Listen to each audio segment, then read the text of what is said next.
Shalom. Kita ada di ujung daripada 2020. Saudara, tahun yang luar biasa.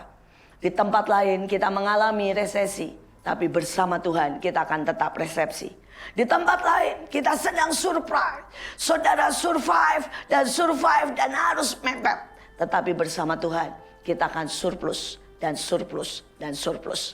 Terus mengalami kelebihan. Terus ditingkatkan karena kita punya Tuhan. Saudara, dan di akhir tahun saya mau berkata kita butuh sungguh-sungguh waspada. Ada beberapa hamba Tuhan yang melihat pemandangan yang mengerikan, di mana ada jutaan, mungkin miliaran saudara, yang namanya lalat menyerbu. Saudara, kota demi kota. Saudara, saya percaya Alkitab bicara tentang lalat. Saudara, lalat bicara tentang Beelzebul atau saudara penyesatan. Itu juga bicara saudara tentang penyakit. Itu juga bicara tentang kenajisan. Itu juga bicara saudara tentang ketidakmurnian. Bahkan ayatnya berkata, saudara, satu lalat masuk di dalam satu gentong saudara minyak pengurapan, maka itu merusak semuanya. Maka semua pengurapan itu menjadi tidak murni lagi. Saudara, dan itu harus dibuang. Sekali lagi, hari-hari ini saya mau berkata mengakhiri 2020. Mari tingkatkan kemurnian.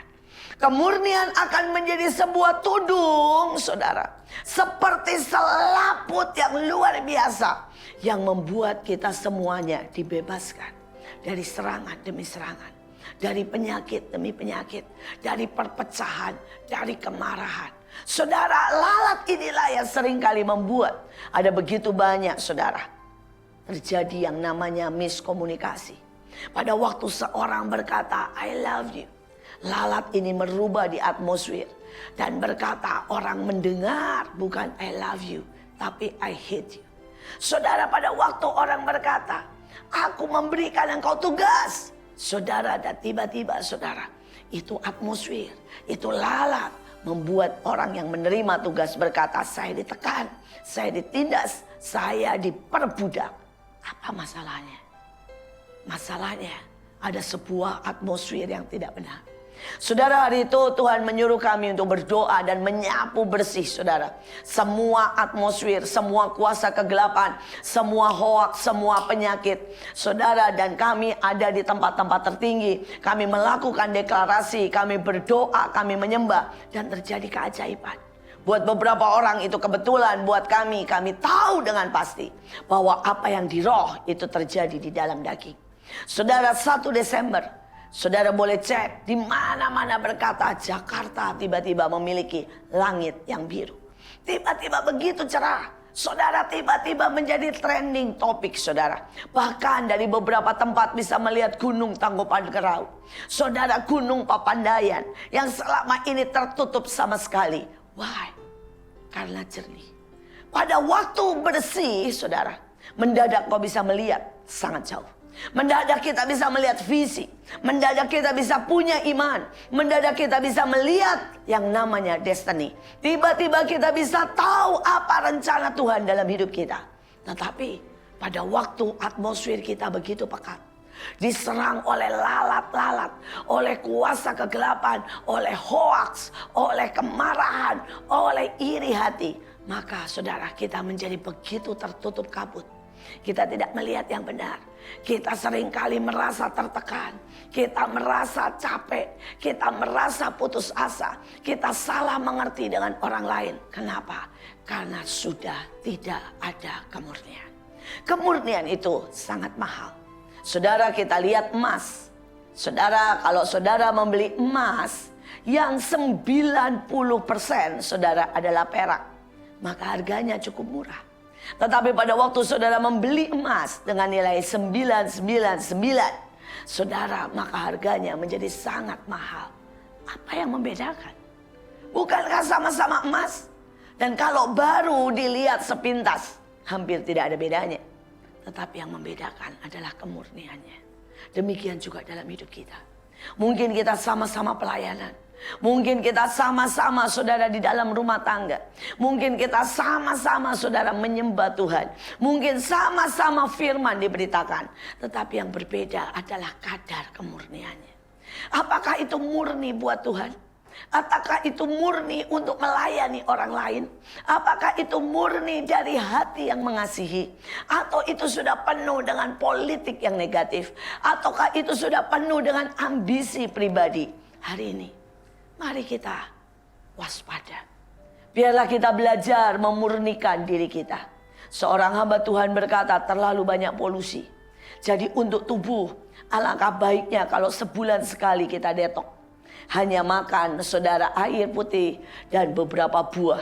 Dan itu 2-3 hari akan mendetok badan kita. Saudara, tetapi secara roh, kalau kita belajar untuk mendetok, maka ambil waktu 1 jam setiap hari bersama Tuhan. Pada waktu kita ambil 1 jam bersama Tuhan, no HP, tidak ada suara yang lain, tidak ada buku, tidak ada apapun selain Alkitab dan Tuhan dan kita. Maka kita sedang mendetok, kita sedang menjaga kemurnian roh kita. Saudara, tetapi ada juga di jiwa.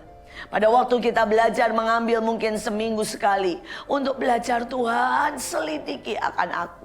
Mungkin ada kemarahan, ada kekecewaan. Mungkin ada takut. Mungkin di akhir tahun ini kita begitu banyak diserang oleh begitu banyak hal. Sakit penyakit. Mungkin diserang oleh kekhawatiran. Mungkin diserang oleh takut akan masa depan. Mari kita letakkan dan serahkan kepada Tuhan. Karena ketakutan memadamkan imum. Dan pada waktu imum padam, maka berbahaya. Tetapi sebaliknya iman membuat menaikkan imum dari badan kita. Dan pada waktu imum itu naik, maka kita menjadi aman. Hari ini, saudara, mari kita tingkatkan yang namanya kemurnian.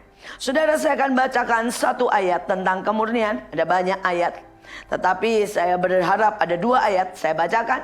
Haruslah kau perintahkan kepada orang Israel, supaya mereka membawa kepadamu minyak zaitun tumbuk yang murni, supaya mereka dapat memasang lampu agar tetap menyala. Kemudian di dalam Ayub 11 ayat 4, pengajaranku murni dan aku bersih di matamu.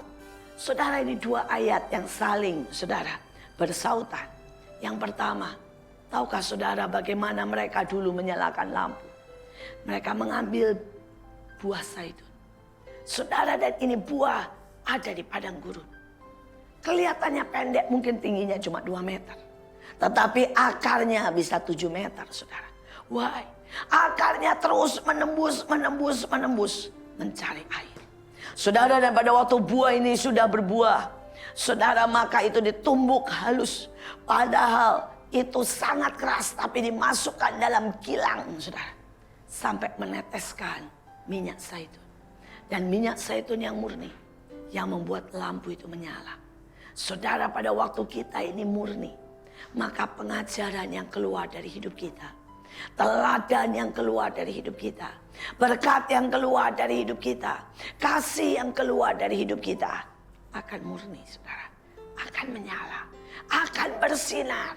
Saudara, itu akan memancarkan kemuliaan daripada Tuhan kita, Yesus Kristus.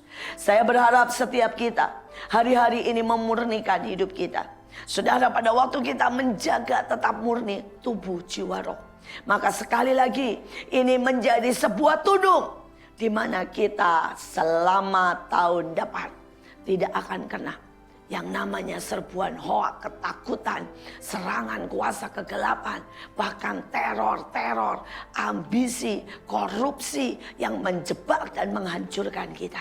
Kalau kita menjaga hidup kita tetap murni. Bapak Ibu, murni tubuh, jiwa, dan roh, menyembuhkan, menyehatkan, membangkitkan, menyegarkan, membawa kesembuhan bagi banyak orang. Minyak zaitun murni adalah alat untuk pengurapan. Dan Tuhan mau berkata, murni nak, maka engkau akan menerima pengurapan double porsi. Untuk tahun depan kita butuh pengurapan tidak hanya double porsi, tapi kita butuh pengurapan mungkin 7 kali lipat. Masa yang baru sedang datang. Masa yang menegangkan, perang besar, tetapi juga masa anak-anak Tuhan dinyatakan. Masa di mana kemuliaan, keajaiban, dan supranatural datang. Tapi untuk itu kita membutuhkan kemurnian. Tuhan Yesus memberkati.